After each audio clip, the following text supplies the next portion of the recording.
3 things you should know about Japanese sunscreens.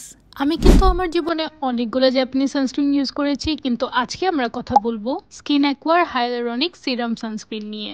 এই সানস্ক্রিনটা নাকি একটা হাইয়ালুরনিক অ্যাসিড সিরাম বেস সানস্ক্রিন, যেটাতে 3 ধরনের হাইয়ালুরনিক অ্যাসিড আছে, আর এটা হচ্ছে PA4+। আপনারা যারা লাইট ওয়েট সানস্ক্রিন পছন্দ করেন, আপনাদের জন্য Japanese sunscreen can be a very good choice.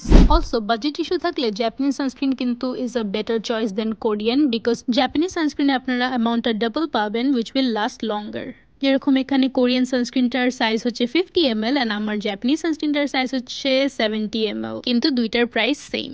সবসময় সানস্ক্রিন অ্যাপ্লাই করার আগে আমি এই টোনারটা অ্যাপ্লাই করি, এন্ড এটাও জাপানিজ, সো ভাবলাম এই ভিডিওতেই তোমাদের একটা ছোট্ট রিভিউ দিয়ে দেই। এই টোনারটাতে ভিটামিন সি থাকার কারণে এটা আমি সকালে অ্যাপ্লাই করি। এটার নাম হচ্ছে হাদাবেসে অ্যাডাল্ট অ্যাকনি কেয়ার লোশন। আমার এটা ইউজ করার মেইন কারণটাই হচ্ছে এটাতে ভিটামিন সি আছে, যেটা ব্রাইটেনিং এ হেল্প করবে, আর এটার টেক্সচারটা হচ্ছে একদমই পানির মতো, সো এটা অয়েলি স্কিনের জন্য না বেশি মানানসই হবে আমার কাছে মনে হয়েছে। And I do see a very slight brightening of the skin, but এমন না যে পুরো 4-5 শেড ফর্সা হয়ে গিয়েছি, কিন্তু স্লাইট একটা ইভেননেস আসছে আমার স্কিনে মনে হয়। দো এটা আর একটু ময়শ্চারাইজিং হলে আমার কাছে বেশি ভালো লাগতো, সিন্স আমার কম্বিনেশন স্কিন, তাই বারবার বলছি যে অয়েলি স্কিনের জন্য বেশ ভালো হবে এটা। সবসময় ট্রাই করবেন সানস্ক্রিন অ্যাপ্লাই করার আগে ভিটামিন সি অ্যাপ্লাই করতে, যেই কারণে আমি এই টোনারটা নিয়েছিলাম।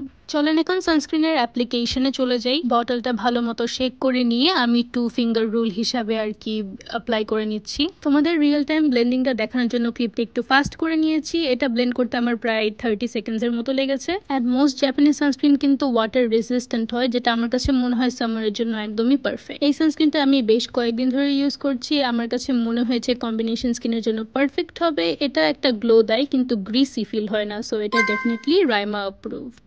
আর যদি এই টোনের কথাটা বলি, এটা আমার স্কিন হালকা ব্রাইট করেছে, অ্যান্ড আমার কাছে মনে হয়েছে এটা অয়েলি স্কিনের জন্য পারফেক্ট। কিন্তু যেহেতু এটাতে ভিটামিন সি আছে, ফেসে যদি অ্যাক্টিভ অ্যাকনি থাকে তাহলে এটা এড়িয়ে চলবেন। সো এটাই ছিল আমার আজকের রিভিউ, অ্যান্ড এই প্রোডাক্টসগুলো তোমরা পেয়ে যাবা মিয়াকে বিডি থেকে। ওদের জাপানিজ প্রোডাক্টসের প্রাইস তুলনামূলক একটু কম থাকে, তাই দেখাই দিলাম। আজকের জন্য এতটুকুই, বাই গাইস।